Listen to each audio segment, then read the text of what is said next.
자, 킬리안 엠바페 오피셜이 네. 드디어 나왔습니다. 어제 이제 영상에서 이제 로마노 뭐 히어리고 뛰었다. 이제 곧 있으면 조만간 발표 날 거다. 뭐 이런 얘기 했었는데 이게 막상 또 저 온다고 하니까 다음 시즌 레알 마드리드의 그 라리가를 넘어서 챔피언스리그까지. 그 유로 그러니까 올해 먹었잖아요. 또 레알이 네. 15번째 우승을 했는데 다음 시즌에도 레알은 여전히 강력한 챔피언스리그 우승 1순위가 되지 않을까. 그렇죠.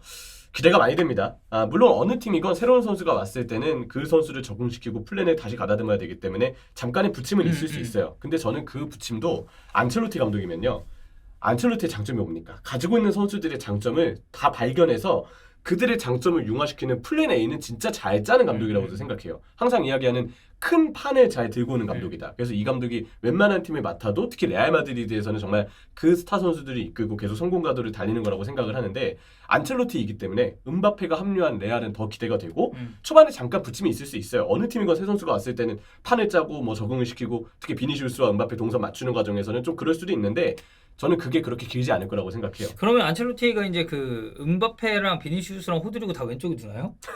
지금은 이제 비니시우스랑 이제 호드리고를 둘이 네. 이제 왼쪽에 쓰는 좀 어떻게 보면 묘수를 네. 이제 발견을 해냈잖아요. 약간 그거죠. 왼쪽에서 이른바 치트키를 써서 네. 이렇게 뚫어가지고 아무것도 못. 그럼 호드리고 약간 풀백으로 가야 되는 거 지금 레알 왼쪽 풀백이 사실 약간 좀 희소하긴 하죠. 적긴 하니까. 뭐 알폰소 데이비스 얘기도 네. 계속 이제 나오고 있고. 맨디가 뭐 이번엔 정말 잘해줬지만 그래도 뭔가 꾸준히 놓고 봤을 때 전체로 놓고 봤을 때 좀 불안했던 것도 사실입니다. 네. 사실 레알 마드리드라는 클럽 하면 우리가 예전부터 항상 얘기가 많이 나왔었던 게 그 갈락티코 정책. 네. 이제 그 출발은 과거 이제 뭐 지단, 뭐 호나우두 베컴, 뭐 피구, 뭐 호베르토 카를로스 네. 이런 선수들이 있었던 그 제1기 갈락티코에 대한 그러니까 그때 갈락티코는 진짜 게임에서만 구성할 수 있는 슈퍼스타들을 모은 네. 팀이라는 이미지가 좀 강했죠. 그 당시 게임들이 그리고 나오는 패키지마다 다 어떤 세계 올스타, 유럽 올스타 이런 팀들이 있었는데 그치. 진짜 거기에 해당되는 선수들만 딱 데려왔어요. 그냥 레알을 박아놔도 이거는 유럽 네. 올스타다 뭐 이런 식으로 얘기를 할 수 있었으니까. 그리고 돈을 많이 썼죠. 그 그쵸? 당시 기준으로 꽤 많은 돈을 지불하고 선수들을 데려왔습니다. 자, 그리고 그 다음에 이제 2기 갈락티코라고 불렸었던 게 크리스티아노 호날두, 뭐 여기에 가레스 베일, 뭐 이런 선수들이 오고 뭐 벤제마도 네. 여기에 뭐 이제 포함이 될 테고 그때가 이제 좀 2기 갈락티코 사실 카카도 이제 그때 올 때 그쵸. 당시에 이제 네. 엄청나게 기대를 많이 받았지만 레알 마드리드에서는 이제 이전 AC 밀란에서 보여준 것만큼 네. 또 보여주지 못하다 보니 뭐 약간의 그런 흔들림도 있었으나 그때는 이제 보통 우리가 갈락티코 2기다. 그렇죠. 라고 이제 표현을 하죠. 그때도 마찬가지로 스타 선수들을 데려오면서 스타성 있는 선수들, 실력 좋은 선수들 다 오면서 뭔가 레알 마드리드가 역시 화려한 팀이다라는 것을 다시 한번 좀 느끼게 했고 뭐 선수들의 정말 뭐 꿈이다, 정점이다 이런 느낌을 좀 많이 줬죠 그때도. 그리고 마찬가지로 역시 이적료도 꽤 지불하는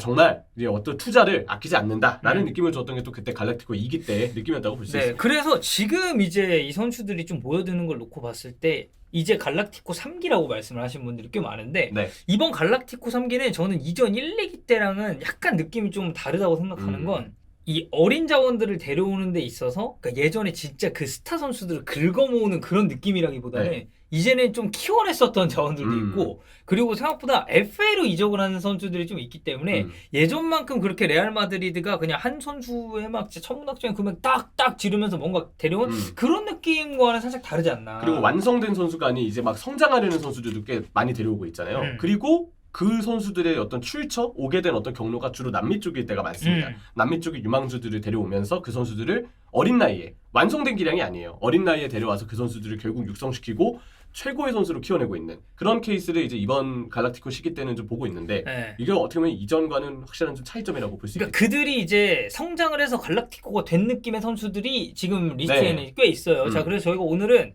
이 포지션별로 지금 이제 갈락티코 3기라고 불릴 수 있을 만한 선수들이 레알 마드리드로 올 때 혹은 이제 뭐 유스들도 있겠죠.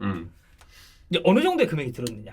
지금 레알이 얼마나 장기적인 걸 가지고 이제 투자를 하고 있느냐를 좀 볼 건데 일단 기준점은 트랜스퍼마크트를 잡았어요. 그리고 그 딱 이적한 연도 월에 어느 정도 금액을 레알 마드리드가 투자했는지가 거기 나와 있습니다. 그래서 그걸 기준으로 잡고 설명을 드릴게요. 자, 첫 번째 골키퍼 루니랑 쿠르투아 정도로 봐야겠죠. 케파는 이제 나갈 거고 쿠르투아가 18년 8월에 오면서 3,500만 유로. 사실 뭐 이제 이적 과정에서 첼시가 굉장히 자본이 많았지만 지금 쿠르투아 하는 거 보면 3,500만 유로 굉장히 싼 금액입니다. 그렇죠. 쿠르투아 그리고 일단 골키퍼는 이거보다도 더 비싼 골키퍼들이 있어요. 아니 사실 케파가 그래. 올 때 엄청 비쌌으니까. 근데 쿠르투아가 보여주고 있는 활약을 놓고 봤을 때 골키퍼 중에도 이보다 더 비싼 골키퍼가 있는데도 쿠르투아가 이 정도밖에 안 해라고 저는 오히려 느끼거든요. 네. 진짜 활약이 좋기 때문에요. 네, 루닌 같은 경우에는 되게 어렸을 때 데려와서 지금 뭐 올 시즌 쿠르투아 없었을 때 루닌이 사실상 다 했는데 정말 잘해줬고 850만 유로면 이거는 정말 장기적으로 보고 미래를 보고 레알이 투자를 잘했다고 볼 수 있겠고 수비 진영으로 가면은 제가 사실 여기서 왼쪽 풀백들을 좀 뺐어요. 네. 저는 여기는 보강이 돼야 되는 포지션이라고 보고 그들만은 만족감을 주지 못했기 때문에. 네. 뭐 이제 카마빈가가 왼쪽 풀백으로 나오는 경기들도 뭐 있었습니다만 네. 센터백부터 쭉 보면은 에드르 밀리탕이 이제 5천만 유로로 포르투에서 이제 19년 7월에 합류를 하게 됐습니다. 근데 뭐 어쨌든 포르투나 그러니까 포르투갈 리그, 뭐 네덜란드 리그, 뭐 리그왕 이제 이런 데를 좀 봤을 때는 그 리그에서 이제 탑급이라고 불렸었던 선수들을 데려오는 데 있어서는 그래도 꽤나 금액 지출은 있어야 돼요. 그럼요. 그들도 장사를 잘하거든요. 그게 또 어떻게 보면 그 팀이 운영하는 데 있어서 좋은 동력이 되기 때문에 항상 느끼지만 정말 그들의 장사 능력은 대단하고 네. 밀리탕은 이렇게 금액 지불하고 올 시즌은 부상 때문에 좀 아무래도 빠지는 기간이 길긴 했지만 그 전까지 얼마나 잘했죠. 네. 그래서 정말 성공적인 투자였다고 보고 알라바랑 리디거는 FA입니다. 아 맞아요. 이들이 너무 잘하다 보니까 리디거가 특히 너무 잘하다 보니까 FA라는 걸 종종 망각할 때가 있는데 진짜 어떻게 보면 현명한 영입인 거죠. 그쵸. 리디거를 FA로 영입해서 지금 와 리디거 뭐 최고의 선수 아닙니까 진짜. 그리고 나초는 일단 유스 출신이고 근데 나초는 이제 거취에 대해서 우리가 조금 더 살펴봐야 될 것 같고 다니 카르발도 유스입니다. 근데 카르발은 레버쿠젠으로 갔다가 그때 레알이 여기에 바이백을 걸어놨는데 그 바이백이 650만 유로였어요. 그래서 13년 7월에 이 바이백을 발동을 시켜가지고 카르발을 데려왔고 사실 카르발 저는 이번 시즌에 이 선수는 어느 정도 나이가 있음에도 진짜 카르발은 카르발이다를 증명했었던 시즌이 아닌가. 시즌 내내 진짜 잘해줬고 오른쪽 풀백에서 다시 한번 전성기를 맞은 건가 싶을 정도의 맹활약이었고 무엇보다 결승전 선제골의 주인공입니다. 와 헤더 진짜 잘했어요 카르발. 그리고 카르발이 이번 시즌 이제 딱 초반 스타트하면서 이제 글루텐을 끊었다라는 얘기가 있었어요. 그거랑 맞물려서 이 선수의 퍼포먼스가 더 올라가다 보니까 팬들도 이 선수가 나이가 있고 부상에 대한 리스크가 있지만 재기량을 뽐낼 때는 이만한 우측 풀백 찾기가 너무 힘들다라는 얘기를 많이 해주시죠.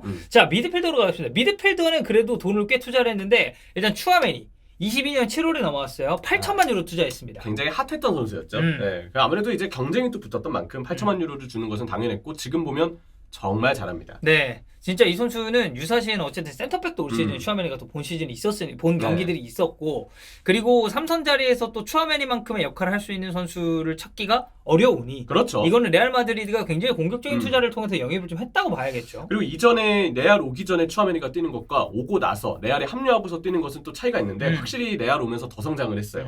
보다 더 안정감이 늘었고 가지고 있는 무기도 더 다양해졌고 그게 또 프랑스 대표팀에서도 점점 성장하는 모습으로 이어지면서 지금도 데시안 감독의 프랑스에서는 부상만 아니라면 언제나 추아메니는 자기 자리가 아주 공고한 선수라고 볼 수 있습니다. 자 그리고 페데리코 발베르데 여기 유스입니다. 카스티아로 왔어요. 카스티아로 왔는데 16년 7월에 올 때 당시 금액이 500만 유로였습니다.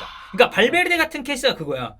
그러니까 이 선수 일단 싸게 보여서 영입을 했겠고 그리고 이제 발베르데는 사실 이제 임대도 좀 돌아다니면서 성장을 한 케이스인데 이런 친구가 정말 유스에서 레알 마드리드에 합류해서 임대 가서 경험치 쌓고 결국에는 갈락티코 3기라고 불리는 거기에 일원으로 성장을 한 케이스죠. 네.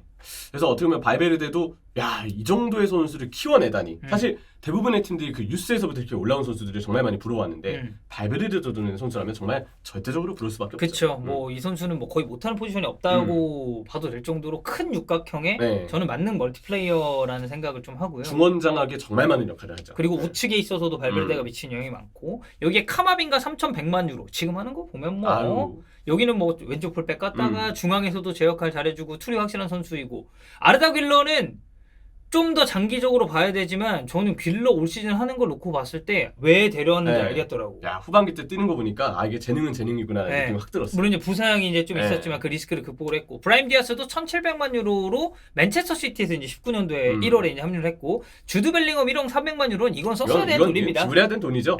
그만한 값을 했고 전반기 때 조별리그 때 벨링엄의 캐리가 아니었다면 혹시 레알의 토너먼트 여정이 좀 쉽지 않았을 수도 있기 때문에 그러니까 후반기 가면서 약간 뭐 페이스가 좀 떨어지고 그런 공격 포인트 양산에 있어서의 벨링엄이 전반기만은 못하다라는 게 있었지만 그래도 주드 벨링엄의 올 시즌은 이적 첫 시즌인 거 감안했을 때에도 너무 잘한 시즌이니까. 앞으로의 또 올라올 가능성도 있는 선수인 만큼 저는 항상 기대하고 있습니다. 네. 그리고 자 공격 라인은 비니시우스랑 호드리구가 각각 4,500만 유로씩 주고 데려왔어요. 근데 이 선수들도 사실 이제 브라질 아까 얘기했었던 그런 남미 네. 이쪽에서 유망한 선수들을 땡겨올 때는 결국 그만큼의 가치를 지불을 해야 되고 사실 비니시우스 물론 이제 그 얼타던 시기가 있었죠. 한 2018년 7월에 왔으니까 한 3년 정도? 네. 그 정도는 약간 이제 좀 숙성을 시키던 시간이었죠. 그때 이제 좀 뭐 세모발이다 막 이런 얘기도 있었는데 그런 거 가다듬게 되면서 뭐 지금 레알 마드리드 왼쪽에서는 뭐 비니시우스 뺄 수가 없고 호드리구 이제 데빌구라고 불리면서 이제 좀 못하던 그런 게 좀 있긴 했는데 저는 호드리구도 충분히 투자할 만한 가치가 있었던 자원이라고 생각해요. 그리고 지지난 시즌 맨시티전 기적의 주인공. 아 그치 그거 아니었으면 그때 레알 우승도 없었어. 호드리구는 항상 이 챔피언스리그에서 그런 클러치 능력이 좀 있어요. 그 맨시티전만이 아니더라도 이외의 경기들에서도 그런 클러치를 좀 보여줄 때가 있었고 올 시즌은 또 호드리구 활약이 좋았고. 네. 여러모로 좀 기대가 많이 되죠. 그리고 와 이게 오늘 대단하다. 이제 오피셜이 뜬 음바페 와 FA로 왔습니다. 네. 24년 6월 기준 FA로 이제 합류를 하게 됐고 이제 다음 시즌 좀 궁금하죠. 이제 여기에 호셀루라는 자원도 있긴 한데 일단 기본적으로 메인은 이 세 명의 공격수를 어쨌든 꼽아야 될 것 같고 네. 비니시우스, 호드리구, 음바페가 어떤 식으로 이제 배치가 될지도 너무 궁금하고 그 저희가 앞서서 언급했었던 이 선수들의 가격을 쭉 더한 게 총합이 4억 7,300만 유로인데 이게 하나로 따지면 7,090억 정도 돼요. 네. 근데 이 스쿼드를 구성을 하고 사실 되게 미래가 밝은 스쿼드잖아요. 애들이 다 어리니까 네. 선수들이 물론 뭐 카르발 같은 나이가 있는 자원들도 있지만 근데 미드필더진부터 공격진을 놓고 봤을 때는 다 어리고 뭐 이미 전성기를 구가하고 있는 선수들도 있고 이 전성기의 기준이 조금 더 넓어질 수 있고 미래를 볼 수 있는 선수들이 많다 보니까 이런 스쿼드를 구성함에 있어서 1조가 안 되는 돈을 썼다라는 것 자체도 레알 마드리드가 참 장기적인 플랜을 가지고 차근차근 이 프로젝트에 대한 거를 잘 수립을 하고 있다라고 봐야 되지 않을까 싶습니다. 결론은 페레즈 당신이 또 이겼다. 아니겠습니까? 페레즈는 그게 대단한 양반인 것 같아요. 대단한 것 같아요. 이 양반은 뭐 지금 약간 시들해졌지만 뭐 슈퍼리그 막 이런 부분도 그렇고 예전에 이제 그 베컴 다큐에 나오잖아요. 데비드 베컴 왜 영입했습니까? 이거 포지션상으로 왜 쓸 데가 없는데 수입이 3배가 올랐다. 그러니까 이런 경영적인 마인드에 있어서도 페레즈는 참 대단한 사람이에요. 이 스쿼드를 보세요. 한 시대 풍미 못 하겠습니까? 그러니까 지금도 이미 풍미하고 있지만 또 다른 시대를 레알 마드리드는 앞으로 더 열 거예요. 진짜 다시 한번 경이롭고 대단하다는 생각이 들고 우리의 기대만큼 레알 마드리드가 추후에 있는 시즌들 동안 성적을 내준다면 정말 머지않아 축구란 곧 레알 마드리드가 대명사가 된다. 챔스가 아닌 축구의 대명사가 레알 마드리드다. 어떤 이런 이야기들을 또 할 수 있지 않을까라는 생각을 해봅니다. 그렇습니다.